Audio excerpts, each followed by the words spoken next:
स्वागत है आपका। मैं Vivek Bindra, founder and CEO बड़ा बिजनेस .com। आपने आज थंबनेल पे बिल्कुल ठीक पढ़ा है, बिना इन्वेस्टमेंट के बड़ा बिजनेस कैसे करें। क्योंकि आप आए हो ना बड़ा बिजनेस .com पे, तो आज बात करेंगे। आपके पास पैसा नहीं है तो बिना पैसा लगाए बड़ा बिजनेस कैसे करें। आज का मॉडल है B2B2C।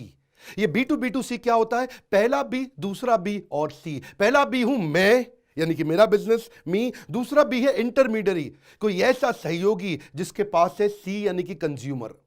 तो मैं दूसरे बी के साथ मिलके, जिसके पास उसका कस्टमर है, उसका एक्सेस ले लूं। ये एक म्यूचुअल बेनिफिशियल सर्विस का, प्रोडक्ट को डिलीवर करने का एक चैनल है, जिससे मेरी कॉस्ट कम हो जाएगी, क्योंकि मुझे कस्टमर ढूंढने के लिए पैसा नहीं खर्च करना पड़ेगा और मेरी एक प्रेडिक्टेबल ग्रोथ हो जाएगी। और ये कोलैबोरेशन के प्रोसेस में, इसको देखो व्हाइट लेबलिंग नहीं कहते।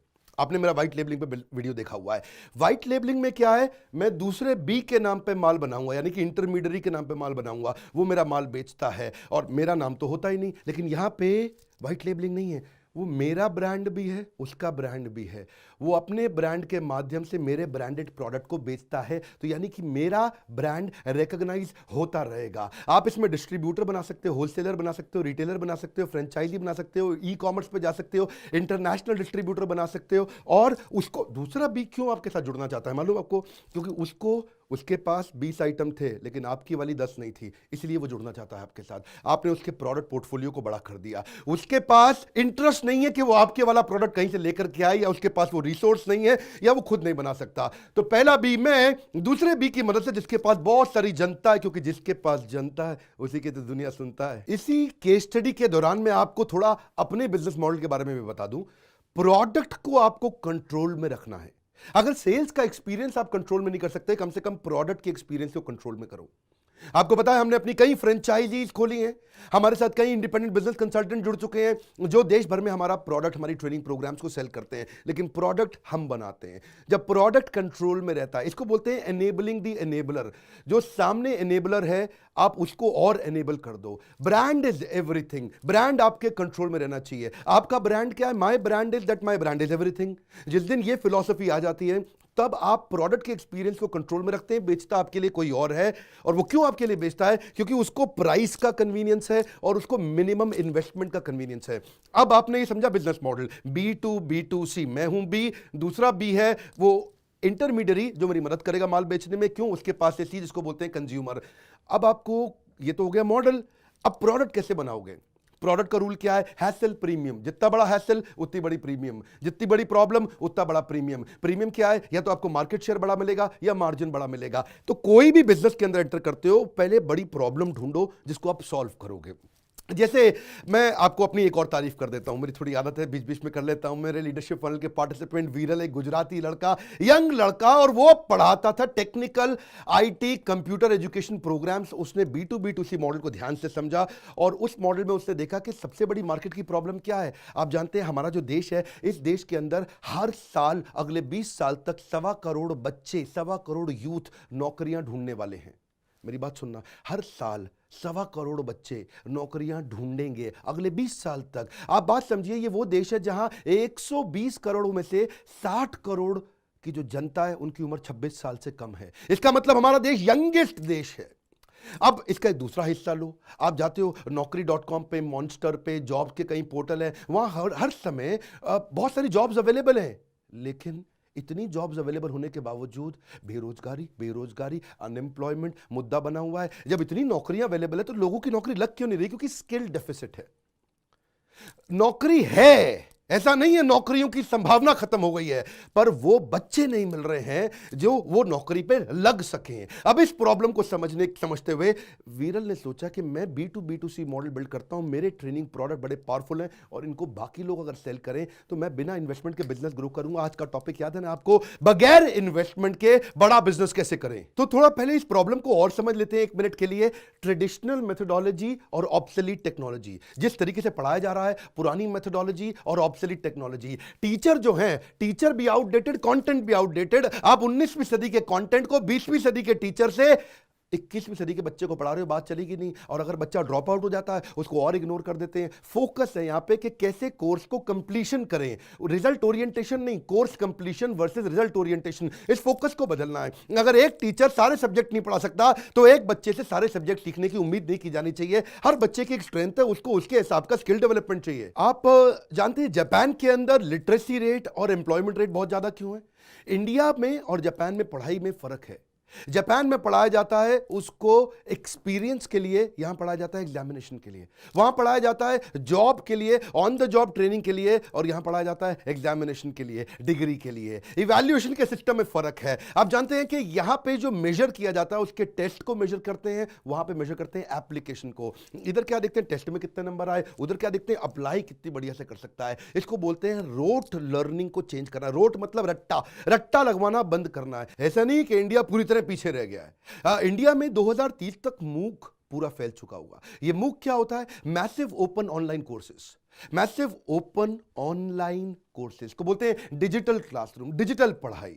डिजिटल पढ़ाई के वैसे अपने फायदे भी हैं, नुकसान भी हैं। एक नुकसान तो क्या है कि थोड़ा डिसिप्लिन नहीं रहता। बच्चा कहता है यार मेरे पास पढ़ा हुआ है, कोर्स पढ़ लूंगा, प्रोक्रेस्टिनेट करता है, बाद में देख लूंगा, इनडिसिप्लिन आ जाता है। इस चक्कर में वो फोकस नहीं कर पाता। तो क्या कुछ ऐसा कर सकते हैं कि डिजिटल के साथ फिजिकल भी ले आए? और डिजिटल और फिजिकल का कॉम्बो आजकल सारे इन्वेस्टर देख रहे हैं एडटेक इंडस्ट्री में। एडटेक मतलब एजुकेशन को टेक्नोलॉजी को साथ में जोड़ते हैं, बोलते हैं एडटेक।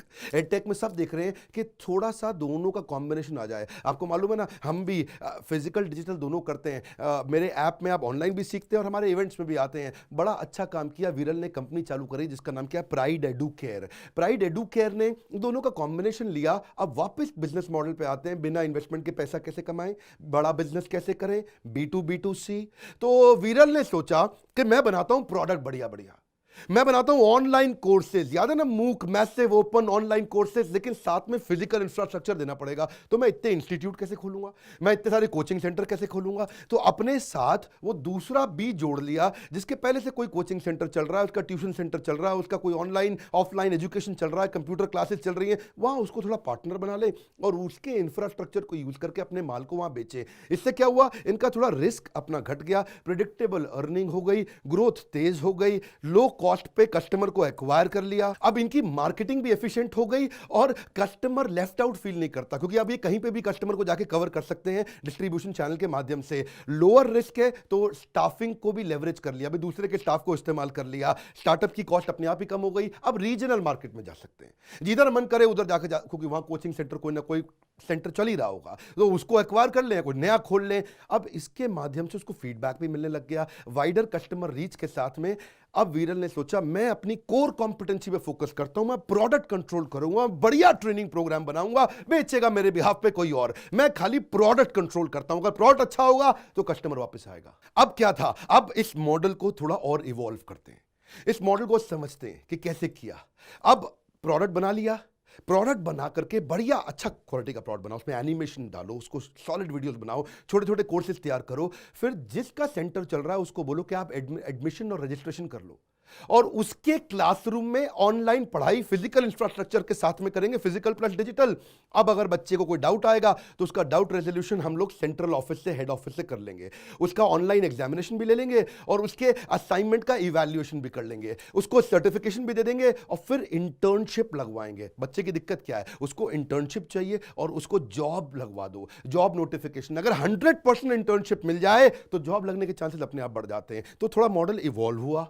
अब देखते ही देखते 1 लाख बच्चों को पढ़ा दिया, 35 सेंटर फटाफट से खोल दिए, और क्योंकि अब साथ में इंटर्नशिप लगा देते हैं तो बच्चा जो पैसा खर्च करता है वो 100% पैसा वापस ले लेता है, क्योंकि उसको इंटर्नशिप के दौरान उसकी फीस पूरी रिकवर हो जाती है। 100 से ज़्यादा टेक्निकल कोर्सेज बना दिए और देखते ही देखते हिंदी इंग्लिश के अलावा 14 भाषाओं में लेके जा रहे हैं। माइक्रोसॉफ्ट का, NSDC का, स्किल इंडिया का ले लिया सर्टिफिकेशन साथ में, और लाइफ टाइम असिस्टेंस दे दिया कि बच्चे को प्लेसमेंट मिल जाए, उसका असिस्टेंस मिल जाए तो बच्चा खुश रहता है। हो गया मॉडल और इवॉल्व। तो देखा कि प्रोडक्ट वो बनाओ जो जल्दी बिकता हो, ताकि जो मेरा फ्रेंचाइजी है, जो मेरा दूसरा वाला बी था ना, B1 में, B2 वो इंटरमीडियरी जो मेरे प्रोडक्ट को बेचेगा, उसको अगर ऐसा प्रोडक्ट दे दो जैसे कि मशीन लर्निंग, आर्टिफिशियल इंटेलिजेंस बहुत चल रहा है, पाइथन के कोर्सेज, GST करा दो, डिजिटल मार्केटिंग सबको सीखना है, एडवांस एक्सेल सीखना है, जावा, .NET, एथिकल हैकिंग, कुछ कोरल ड्रॉ, फोटोशॉप वगैरह भी सिखा सकते हैं, इलस्ट्रेटर, कुछ उसको वीडियो एडिटिंग सिखा दे, एंड्रॉइड ऐप बनाना सिखा दे, web designing, share market, Tally, taxation. अगर ये सारे फास्ट मूविंग प्रोडक्ट हैं, अगर इनको जल्दी जल्दी सिखा दें एनिमेशन, प्रोग्रामिंग, कंप्यूटर बेसिक्स, तो फिर वो जल्दी बेच देगा, क्योंकि ये क्या है, ये जॉब ओरिएंटेड कोर्सेज हैं। इससे होती है ग्रोथ। अब वो 35 से हो जाएंगे 350 आउटलेट का मतलब यहाँ एजुकेशन सेंटर। इससे कंपनी की वैल्यूएशन बढ़ती है, एक लॉन्ग टर्म कमिटेड पार्टनर आपको मिल जाता है, बेटर क्वालिटी मैनेजमेंट आपको मिल जाती है, और फ्रेंचाइजी ऐसी जो इनोवेटिव रहेगी। इसकी वीरल की थोड़ी दिक्कत रहेगी इसमें, हमेशा वीरल को मार्जिन हमेशा कम रहेगा, क्योंकि मार्जिन दूसरा वाला भी कमाएगा ना, उसको भी तो बीच में कमाना है। तो वीरल क्या करेगा, कोर्स को सस्ते में बना करके देगा। तो वीरल की दिक्कत यह है कि थोड़ा मार्जिन तो कम रहेगा वीरल के पास, पर स्केल बढ़ने लग जाएगा, और इससे क्या होगा, प्राइड एडुकेयर पूरे देश भर में फैलेगा, गांव गांव तक जाएगा। क्यों जाएगा गांव गांव तक? क्योंकि जहां भी सेंटर है वहां मैंने अपना कोर्स बना दिया, और किसी का भी कोई भी इंफ्रास्ट्रक्चर ले, भाई तेरे यहां बच्चे आते हैं, पकड़ मेरा कोर्स तू बेच। मॉडल और इवॉल्व हुआ तो देखा कि कई तरह के लोग जुड़ सकते हैं हमारे साथ में। मैंने प्रोडक्ट तैयार किया, बस ये देखना कि बिकेगा ये कहां कहां, बेचने में वो मेहनत करेगा ना। तो कोई भी बडिंग एंटरप्रेन्योर है, उसको नया सेटअप करना है, कोई एग्जिस्टिंग कंप्यूटर सेंटर है, कोई भी कोचिंग सेंटर है, कोई कॉलेजेस भी आजकल जुड़ते हैं, उनकी भी नैक की रेटिंग इंप्रूव होती है, स्कूल है, साइबर कैफे हैं, किसी को एडिशनल इनकम करनी है, उसके पास इंफ्रास्ट्रक्चर पहले से ही है, उसको यूज करो। ये कहते हैं भाई मैं तेरे को सपोर्ट करूंगा ना, तू माल बेच वहां पे, मैं तुझे सर्टिफिकेट दिलाऊंगा, तेरे पोस्टर बैनर लगा दूंगा, तुझे मार्केटिंग का सपोर्ट दूंगा, तुझे मैं डेकोर की किट दूंगा, तेरे मतलब सुंदर बना दूंगा ना। उसको थोड़ा ब्रोशर चाहिए कि फीस तेरी मर्जी की है, तू अपनी मर्जी से बेच, जिस फीस पे बेचना बेच, मैं कंटेंट तुझे अपडेट करके दूंगा, तेरे को टीचर रखने की जरूरत ही नहीं, तेरी टीचर पे डिपेंडेंस खत्म हो गया। और जब इस तरह चलेगा पूरा फ्रीडम बैच साइज का, तो सामने वाला जब पैसा कमाता है उसको क्या चाहिए, जो दूसरा बी है उसको चाहिए आरओआई आरओआई आरओआई। हाँ,